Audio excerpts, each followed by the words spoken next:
Bueno.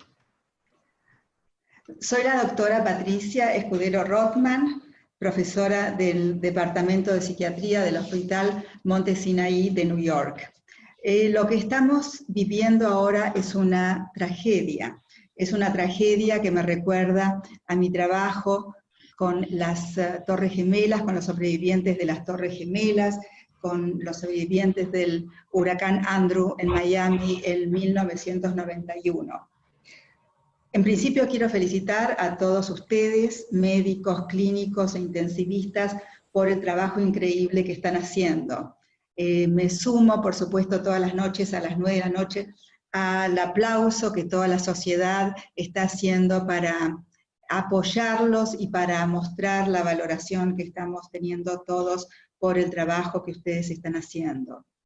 Esta situación relacionada a la pandemia actual constituye lo que llamamos nosotros una situación traumática. Es una situación traumática con T mayúscula porque están comprometidas la vida de muchas personas, inclusive la vida de ustedes. Los pacientes pueden, por supuesto, contagiarse. Algunos van a tener síntomas leves, otros síntomas moderados y otros síntomas graves, y muchos van a morir. Ustedes también pueden contagiarse y algunos de ustedes lamentablemente van a fallecer. Esperemos que esto no ocurra y que se puedan tomar todas las precauciones y que puedan tener todos los recursos necesarios para que esto no ocurra. Es normal en esta situación tener distinto tipo de sentimientos, sentimientos mezclados, sentimientos que van a ser contradictorios, sentimientos que van a ser intensos, otros que van a ser leves, y además algunos que van a aparecer y otros que van a aparecer en un momento más tardío.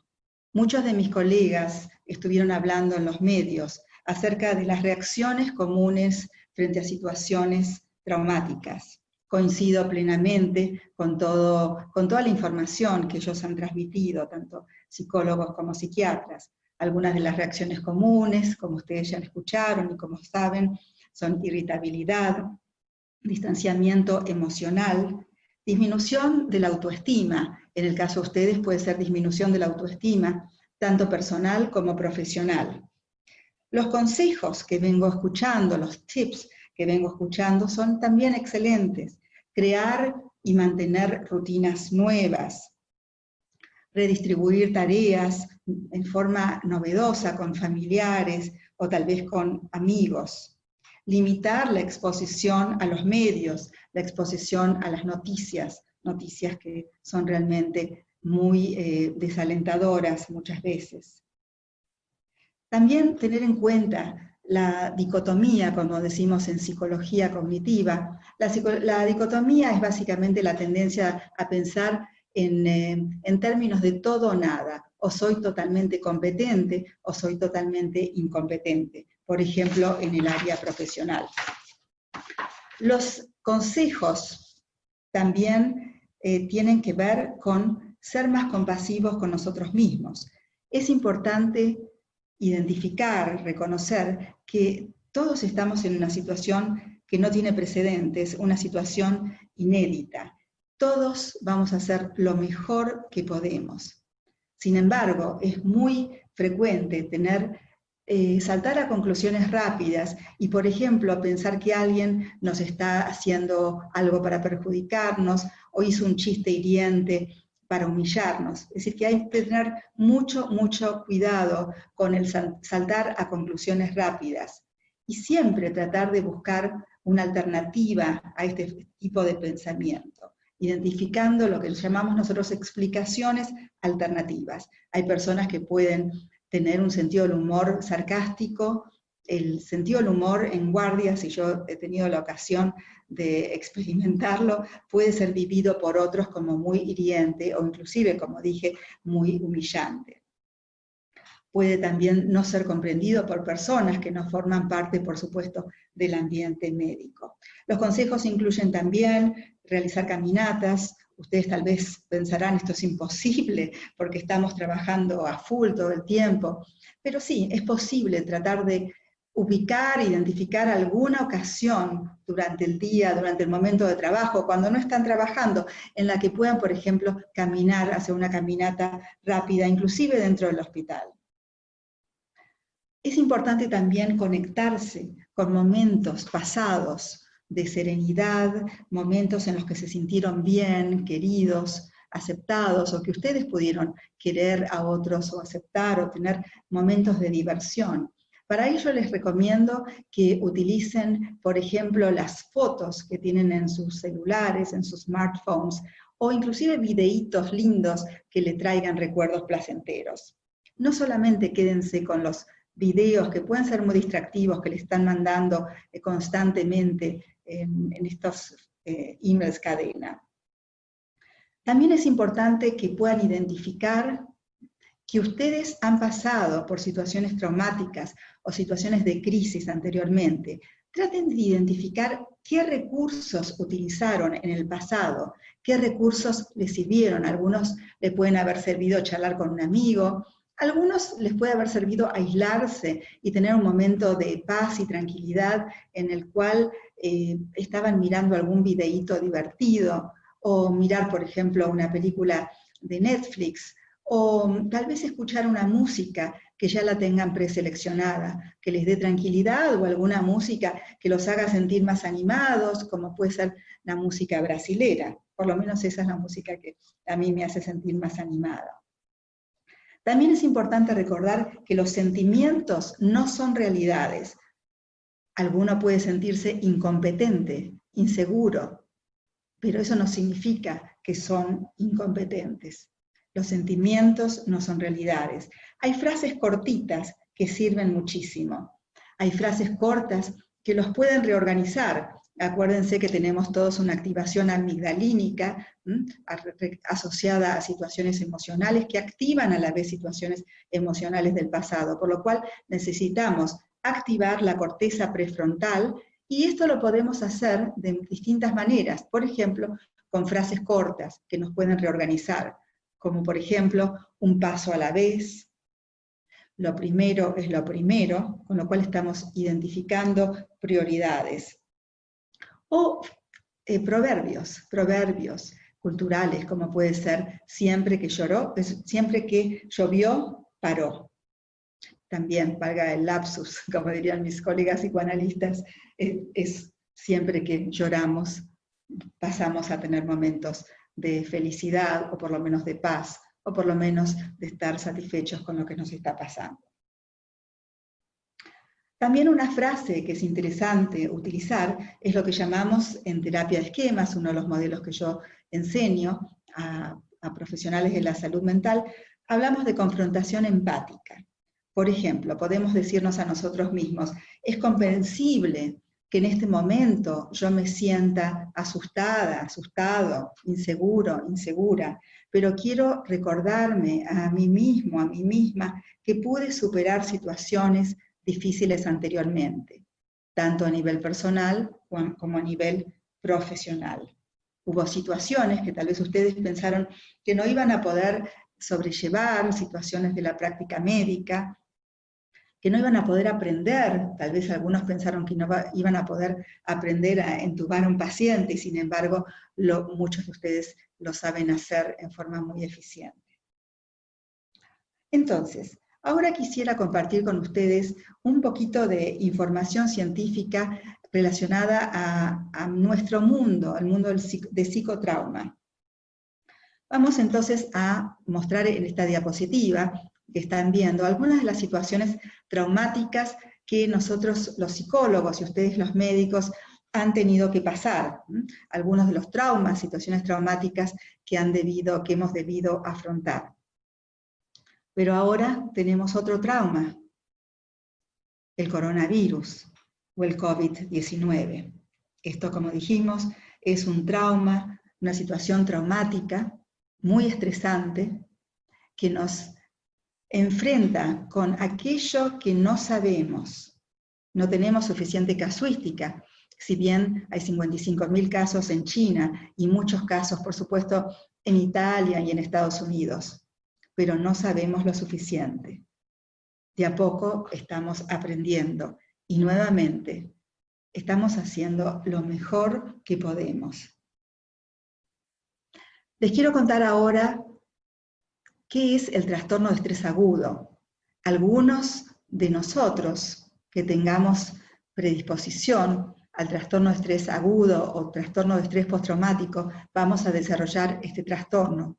Pero tengamos en cuenta, the good news, como decimos en Estados Unidos, las buenas noticias, es que la mayor parte de las personas que tengan reacciones postraumáticas van a recuperarse a lo largo de las semanas. Mientras que solo el 50% de las personas que tengan un trastorno de estrés agudo, es un trastorno identificado por el DSM-5, va a recuperarse. Pero el 50%, veamos lo positivo, va a no desarrollar trastorno de estrés postraumático. Las buenas noticias es que solamente, les voy anticipando, el 20% de las personas que estén expuestas a una situación traumática van a desarrollar un trastorno de estrés postraumático. Volvamos ahora al trastorno de estrés agudo. Implica la exposición a la muerte, lesión grave o violencia sexual. Esto en tanto pueda ser una real exposición a la muerte o una amenaza de muerte, tanto de nosotros mismos como de pacientes o familiares nuestros.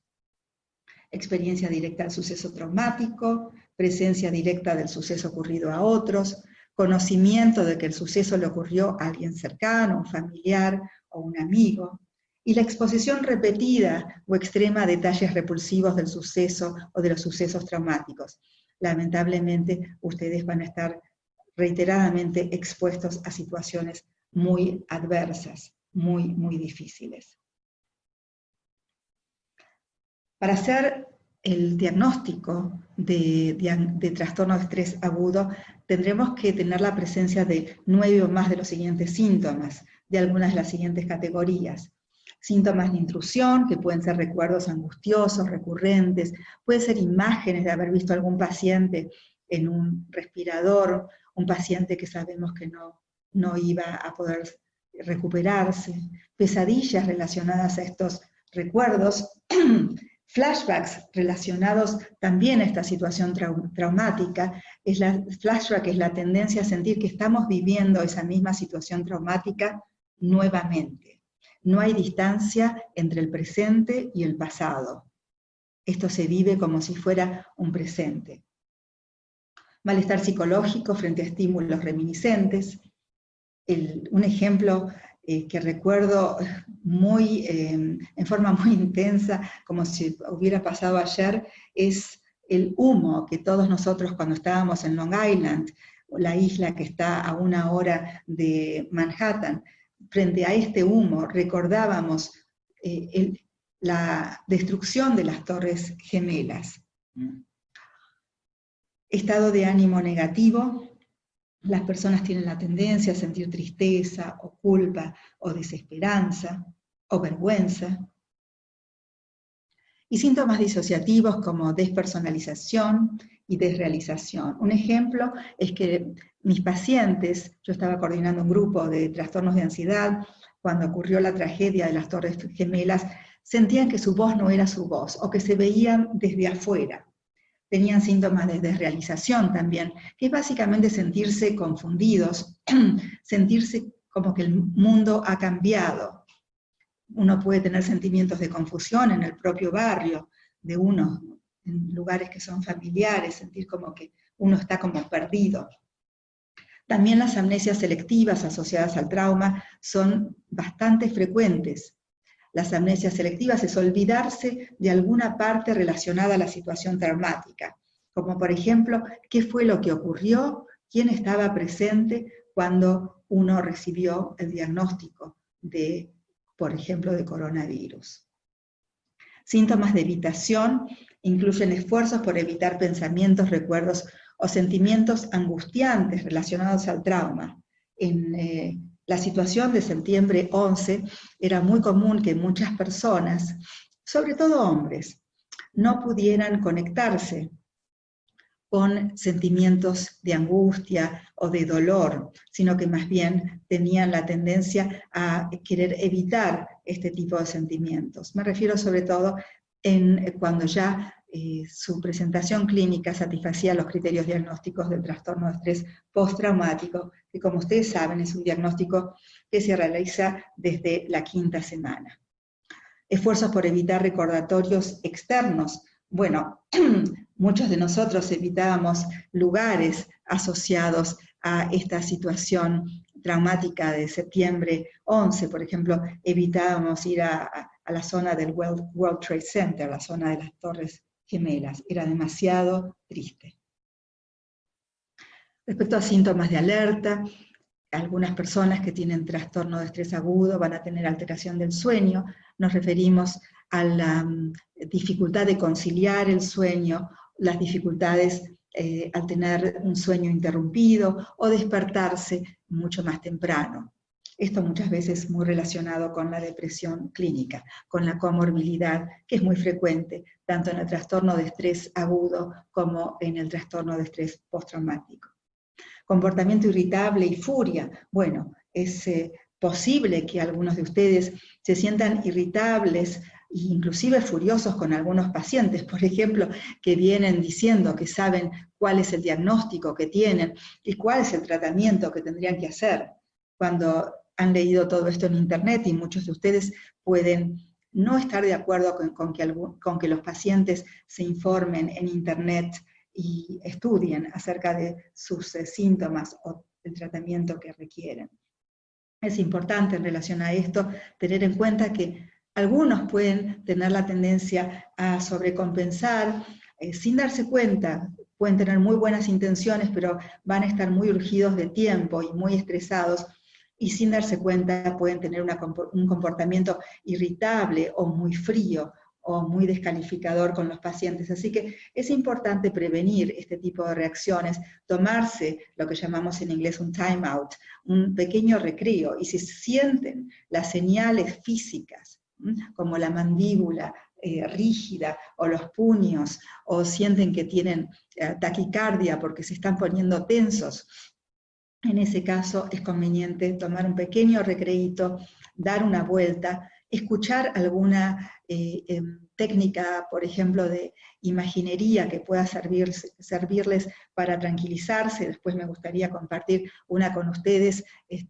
mandarles a todos el material para que puedan utilizar una técnica, por ejemplo, de 10 minutos que les sirva para tranquilizarse, relajarse y poder volver a ser competentes y transmitir a los pacientes la información que desean transmitir, pero de una manera más tranquila. Hipervigilancia también es muy frecuente en el trastorno de estrés agudo, la tendencia a estar vigilando cada uno de los detalles, tener respuestas de sobresalto exagerada, y problemas de concentración también son muy frecuentes y muy comprensibles. Los problemas de concentración también, por supuesto, van a tener que ver con problemas de memoria, en los cuales pueden estar también asociados, por supuesto, a errores médicos, de los cuales espero no sientan vergüenza o no se castiguen o no se critiquen a ustedes mismos. Insisto, uno hace en estas situaciones de suma, de crisis intensa, uno hace lo mejor que puede, y esto es algo que sería importante que se recuerden. Por supuesto, este trastorno de estrés agudo tiene que tener algún tipo de interferencia en el área académica, laboral y social para que pueda ser identificado como trastorno. Y por supuesto no tiene que estar debido a abuso de sustancias, a una afección médica o psicosis. Entonces, hablemos brevemente de la resiliencia. Es una palabra que está tan de moda ahora en Argentina, y su relación con el trastorno de estrés postraumático. ¿Quién va a desarrollar un trastorno de estrés postraumático? Hay individuos resilientes y otros individuos que están en riesgo. Y ahora vamos a ver, a continuación, cuáles son los factores de protección y los factores de riesgo para desarrollar un TEPT, llamémoslo de ahora en más un TEPT para abreviar. Entonces la resiliencia es la capacidad de poder sobreponerse a la adversidad, manteniendo un normal funcionamiento psicológico y físico. Dicho esto, en estos momentos las reacciones difíciles, angustiantes, son temporarias, pero son comprensibles. No estén tratando de identificar ahora si son resilientes o no son resilientes, porque esto solamente causaría lo que llamamos en psicología una ansiedad secundaria. Entonces, los factores de riesgo para desarrollar un TEPT van a incluir una historia de trastornos psiquiátricos, me refiero a trastornos de ansiedad generalizada, trastorno del pánico, trastorno del estado de ánimo como depresiones clínicas recurrentes, una bipolaridad, un nivel socioeconómico y académico bajo, una falta de apoyo social previa al trauma, una historia de adversidad infantil, por ejemplo, abuso físico, sexual o psicológico, o descuido, negligencia parental extrema, tener un género femenino, lamentablemente las mujeres estamos más en riesgo que los hombres, y por supuesto tenemos que tener en cuenta la severidad de la situación traumática. No necesito decirles que la situación de pandemia es una situación muy, muy, muy severa. Trauma interpersonal. Los traumas interpersonales están demostrados por los estudios de investigación que están asociados con más posibilidad de desarrollar un TEPT. Ahora, es importante que si bien tenemos un trauma que no es interpersonal, algunas personas lo pueden vivir como interpersonal y pueden pensar, en la teoría de la conspiración, pueden pensar que alguien provocó esto. Si alguien está escuchando a alguien que dice, alguien lo provocó, esto es también un factor de riesgo a tener en cuenta. La disociación durante la situación traumática, el haberse espaciado, como decimos, spacing out, sentir como ver la situación desde el afuera, tanto en una situación que está ocurriendo en un quirófano, una situación que está ocurriendo en terapia intensiva, si uno se disocia, es posible, es uno de los factores de riesgo también. Y tengamos en claro que no estamos hablando de que uno o dos son factores de riesgo, estamos hablando de la presencia de muchos factores de riesgo presentes. La evaluación negativa de la situación traumática también es importante tener en cuenta. Hay personas que van a catastrofizar esta situación de pandemia y van a pensar, este es el fin del mundo. Entonces esto también es un factor de riesgo. Estrategias inefectivas del afrontamiento de la situación traumática. Nos referimos a estrategias, por ejemplo, de paralización. La persona se paraliza o evita pensar en lo que está ocurriendo todo el tiempo, porque un poco de evitación funcional es importante en estas situaciones. Pero si la persona está teniendo un modo de afrontamiento disfuncional, por ejemplo, relacionado al abuso de sustancias, esto también es un factor de riesgo. Luego vamos a hablar más de todo esto. Desarrollo del trastorno de estrés agudo, teniendo en cuenta que no toda persona que desarrolle un trastorno de estrés agudo va a tener un trastorno de estrés postraumático. El trastorno de estrés agudo puede remitir, y esto es importante tenerlo en cuenta. La exposición repetida a recordatorios del trauma, exposición, por supuesto, relacionado a pacientes que tengan el diagnóstico, en este caso de coronavirus, también va a ser un factor de riesgo. Y situaciones vitales adversas posteriores al trauma. Si alguien, luego de estar pasando por una situación tan difícil como la actual, tiene situaciones de conflicto o un cónyuge que está planteando que quiere separarse o que quiere divorciarse, bueno, esto sería un ejemplo de una situación vital adversa que por supuesto favorecería la aparición de un trastorno de estrés postraumático. Veamos las buenas noticias. Los factores protectivos individuales, ojalá que todos ustedes tengan varios de estos factores. El optimismo. El optimismo está muy relacionado con un temperamento optimista, que es lo opuesto a lo que llamamos un temperamento distímico, que tiende a la depresión. El optimismo también está relacionado con tener, por ejemplo, figuras parentales que sean optimistas, con las cuales uno se haya podido identificar. o haber desarrollado ustedes estas características independientemente de las predisposiciones genéticas, del temperamento y las figuras parentales. Una evaluación cognitiva adaptativa, poder decir, bueno, esta es una situación muy difícil, traumática, pero la vamos a superar, así como superamos otras situaciones difíciles.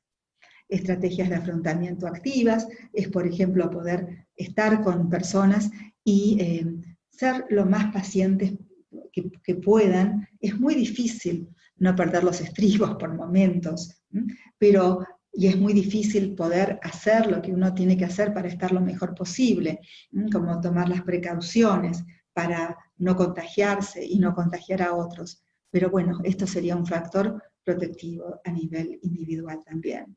Apoyo social, tener apoyo de amigos, apoyos de una pareja, apoyos de una familia, también es muy importante. Y apoyo también de los pares, de los colegas.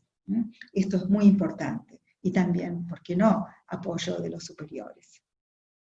El humor es una buena estrategia, es un buen factor protectivo también. Es un mecanismo de defensa muchas veces.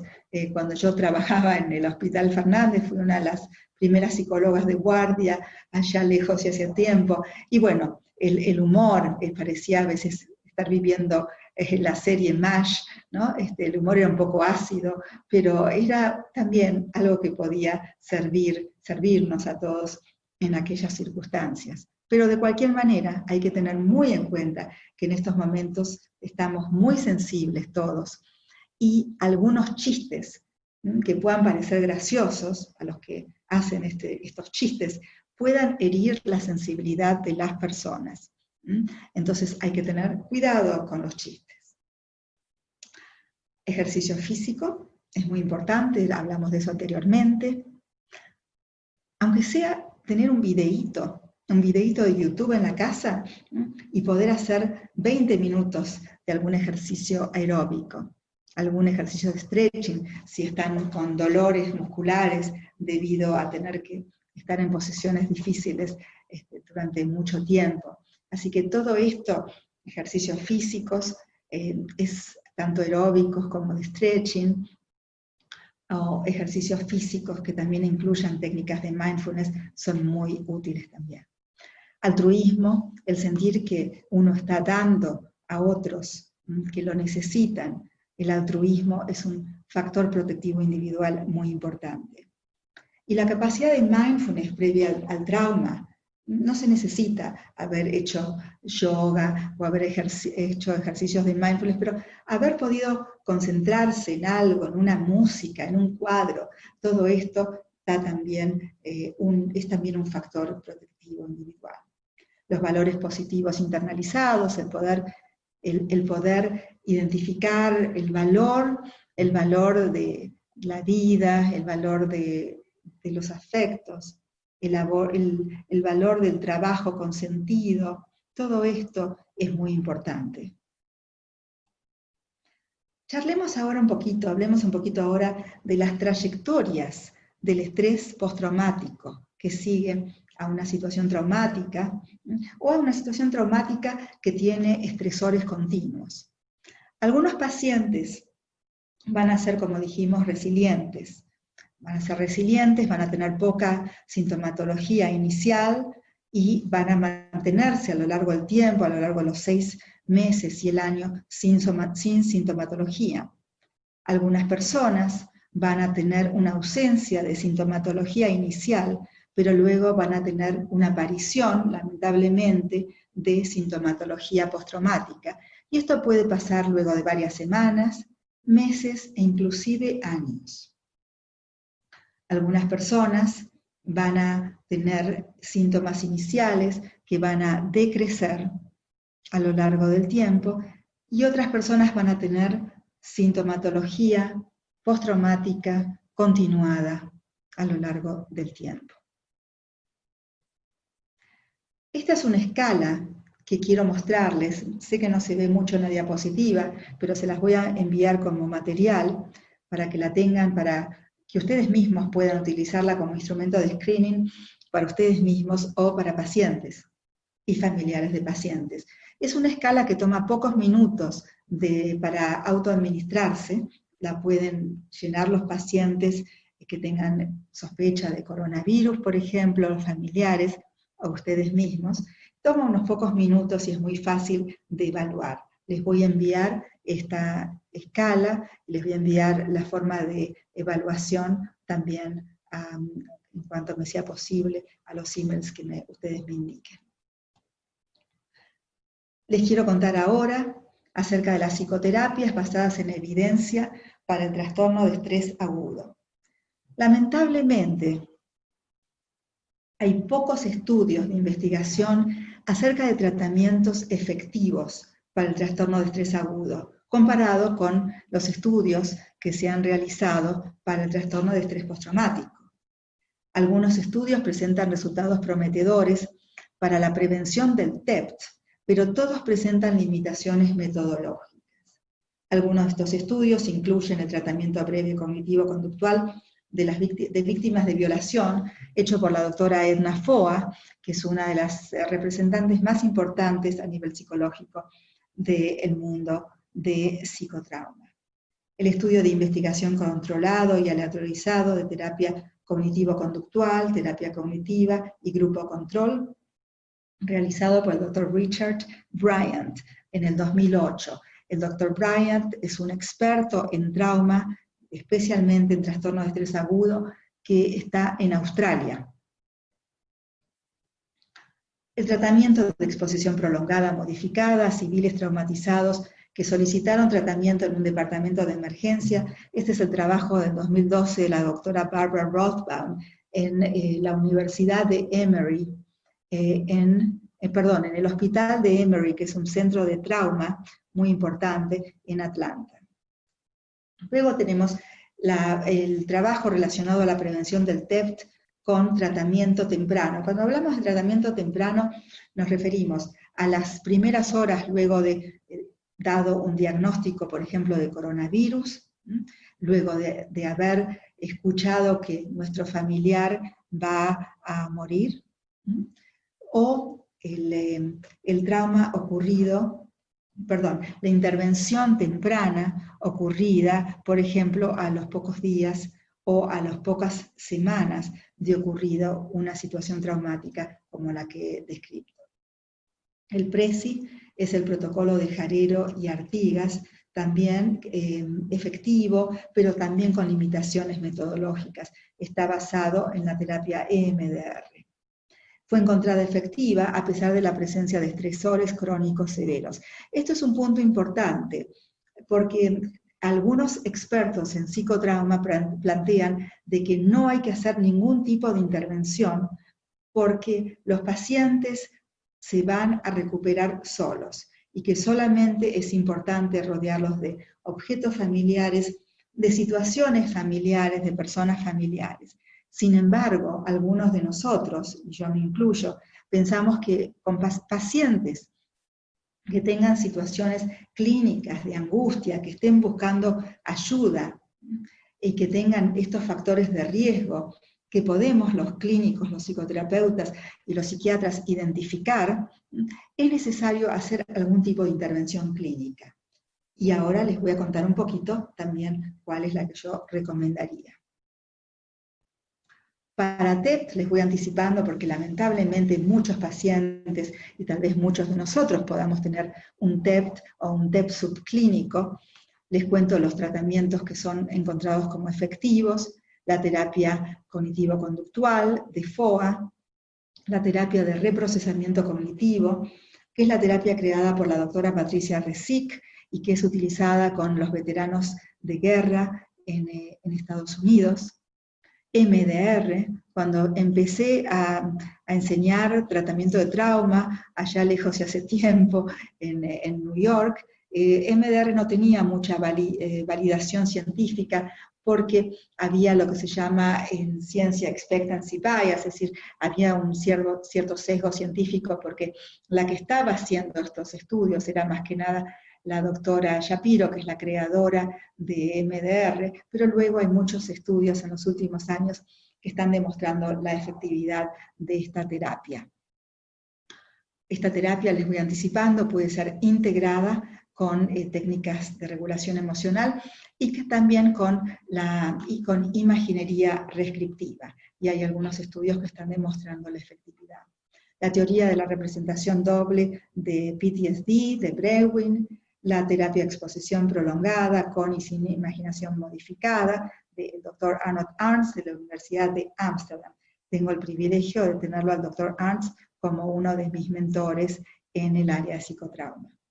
Imaginación modificada, Imagery Rescripting, que es la teoría, el abordaje psicoterapéutico tanto de Arntz como del Dr. Smaker, Mervyn Smaker, con quien también me entrené en Nueva York, la doctora Anne Hackman de la Universidad de Oxford, lamentablemente la hemos perdido hace poco tiempo, el Dr. Krakow, que es especialista en pesadillas, y luego más trabajos del Dr. Arntz, que es muy productivo, una de las personas que más está haciendo producción científica en el área de trauma. Y terapia de esquemas, que está validada para trabajar con pacientes con trastorno de trauma complejo, que son traumas relacionados a experiencias de abuso o de descuido extremo en la niñez y adolescencia. Lamentablemente, ya les voy anticipando, que los traumas presentes pueden activar traumas pretéritos, traumas del pasado de la persona, y entonces se combinan, y en algunos casos tenemos que trabajar ambos. Evidencia empírica, muy brevemente, de imaginería descriptiva. Tenemos algunos autores aquí que están mostrando la efectividad. Por ejemplo, el Dr. Arntz mostró la efectividad con refugiados de guerra. Otros representantes de imaginería descriptiva, que es una de las terapias que yo estoy enseñando, abordajes terapéuticos que estoy enseñando en estos momentos a terapeutas, porque es una terapia que es relativamente fácil de enseñar, comparadas con otras terapias como MDR o exposición prolongada. Sin embargo, también tomo algunos elementos de esas terapias cuando estoy entrenando a psicoterapeutas en este abordaje psicoterapéutico.